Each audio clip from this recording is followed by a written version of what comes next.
I thought I was seconds away from giving my husband the best surprise of his life.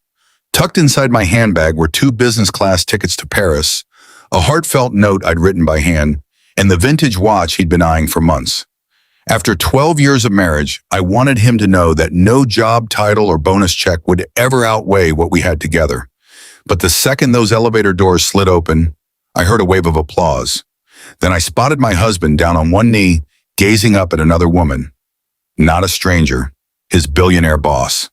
Half an hour later, I made one calm decision, and everything he'd built started falling apart. My name is Claire Bennett.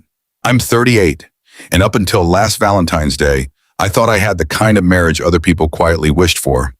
Daniel and I had been together for over a decade. We weren't the type to post curated photos online or make grand romantic gestures for show. We simply built our life together, one bill paid, one late night talk, one shared goal at a time.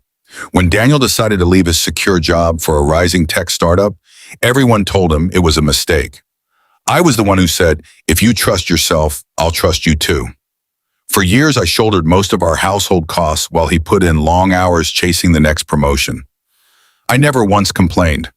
Watching him climb felt like watching our shared future take shape.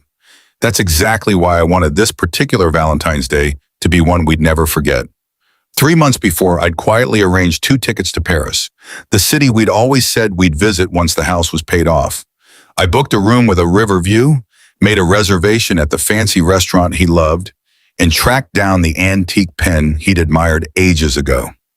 That morning, I picked out a bouquet of white lilies and dark red roses, along with a letter thanking him for every sacrifice we'd made side by side. I couldn't wipe the smile off my face the entire drive over. I pictured his shocked expression, maybe even a few tears. Just after noon, I stepped into the polished glass lobby of Sterling Innovations. The front desk clerk greeted me warmly. "Do you have an appointment scheduled?" "No," I said, laughing. "I'm just surprising my husband today." She gestured toward the main lobby. "Well, you picked quite the day for it." Before I could ask what she meant, a burst of clapping rang out through the building. Staff members began gathering in the central atrium, many with phones raised to film whatever was unfolding. Curiosity pulled me forward, and there he was, Daniel, dressed in the same dark suit I'd picked out for him. He stood beneath an enormous arrangement of roses and gold balloons. Facing him was Vanessa Cole, the company's poised chief executive. Before I could even process the scene, Daniel lowered himself onto one knee. Gasps rippled through the crowd. Someone murmured, "About time." He lifted open a small box. A diamond caught the overhead lights. Vanessa pressed a hand to her lips, nodding through tears, and Daniel slid the ring onto her finger. The room erupted in celebration. She bent down and kissed him. My flowers slipped straight out of my hands, scattering across the marble tile. That's when Daniel glanced up. Our gazes locked across the crowded room. All the color drained from his face instantly. He looked like he'd seen a ghost. I didn't shout. I didn't break down. I didn't ask a single thing. I just spun around, walked straight out of that building, and sat quietly in my car. 30 seconds later, my phone buzzed. It wasn't from Daniel. It was an alert from our bank, and one line on the screen told me the nightmare was just starting. My fingers shook as I unlocked the screen. Large transfer request pending. Confirmation needed. I read it again, baffled. Daniel never moved money without running it by me. I pulled up our banking app and found a request to move close to $600,000 from our shared investment account into a brand new business account. It hadn't gone through yet, since it needed both of our approvals. For the first time all afternoon, I actually smiled. He never imagined I'd walk into that lobby, and he definitely never imagined I'd check our accounts before he could push the transfer through. I declined it immediately. Then I dialed my lawyer. "Mark, clear your schedule for this afternoon." Something in my tone must have registered.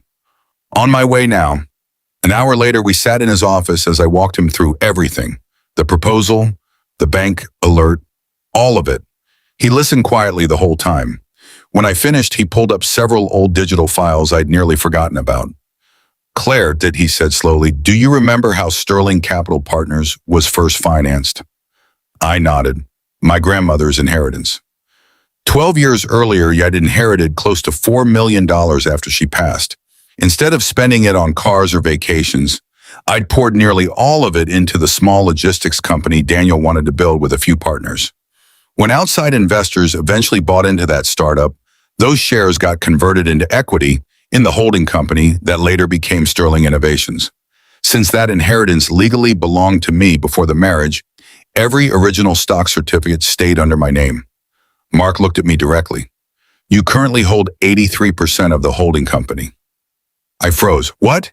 Daniel runs the company. You legally own it. Suddenly, years of old conversations clicked into place. Every time paperwork showed up, Daniel would smile and say, "Just another tax form, sign here." I never doubted him. I never asked questions. Apparently, neither had he. Mark got my financial advisor on the phone right away. Within 2 hours, every ownership record had been confirmed. Nothing had moved. Nothing had changed. It was all still legally mine. On Mark's advice, I locked down every joint account, secured my personal holdings, changed the passwords on every shared financial portal, and set up alerts for any large transaction. Meanwhile, my phone wouldn't stop buzzing. 20 missed calls, then 40, then over 80. Voicemails full of apologies, questions, excuses. I didn't listen to a single one. Late that night, Mark called back. "There's something else," he said. "Vanessa Cole apparently believes Daniel finalized his divorce months ago." I shut my eyes. So she has no idea? From what we've confirmed, she's been lied to as well. Before I could respond, another email popped up. Emergency shareholder meeting, 9 a.m., mandatory attendance. Neither Daniel nor Vanessa had any clue I'd be walking through those boardroom doors the next day. The next morning, I walked into Sterling Innovations, holding nothing but a leather folder and whatever composure I'd managed to scrape together overnight. The receptionist recognized me instantly. "Mrs. Bennett, the shareholder meeting's on the top floor." I just nodded. When the boardroom doors opened, nearly 20 executives looked up at once. Daniel froze mid-motion. Vanessa looked briefly confused too. Neither said anything. Then Daniel stood up. "Claire, this isn't the place for this." I ignored him and took the open seat next to the company's legal counsel. The board chairman cleared his throat. "Now that everyone's here, let's begin." Daniel forced a smile. "I'll explain everything after this." "You'll get your chance," the chairman cut in. "But first, legal has an announcement." The company attorney stood and opened a thick binder. Following a review of the original incorporation paperwork and shareholder registry, ownership of Sterling Capital Holdings has been confirmed. He looked straight at me. Mrs. Claire Bennett remains the controlling shareholder with an 83% stake. Dead silence. Total silence. Executives exchanged stunned glances around the table. Vanessa turned slowly toward Daniel. "You told me," she whispered. His face went white. The attorney kept going. "Additionally, evidence points to unauthorized attempts to move jointly held assets, along with executive decisions that raise serious conflict of interest concerns. An independent investigation has been authorized." The chairman folded his hands. "Effective immediately, Daniel Bennett is stripped of all executive authority pending the outcome of that investigation." Daniel shoved his chair back. "You can't do this." The chairman didn't flinch. "We already have?"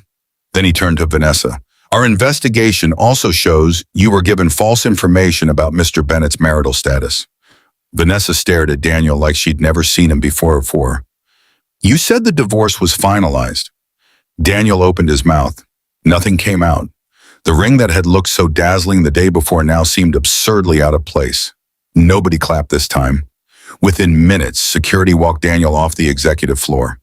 The celebration that had filled that building less than a day earlier had turned into an investigation nobody wanted to talk about. Outside, I finally stopped walking when I heard footsteps chasing after me. "Claire, please." I turned around. For the first time in 12 years, he actually looked scared. I made a horrible mistake. I reached into my bag and handed him 2 sealed envelopes. "The Paris tickets. They were meant to be your Valentine surprise," I said quietly. His eyes welled up. "I'll end it. We can fix this." I shook my head gently. "No, Daniel. You didn't lose me the moment I walked into that lobby. You lost me the moment you decided some other future mattered more than the one we already built." I turned and walked away without a single glance back. Some endings come with screaming, Others come with quiet. Mine came with peace, and as I stepped into the next chapter of my life, I understood something I hadn't expected. The truest form of love isn't clinging to someone who betrays you, it's finally choosing yourself.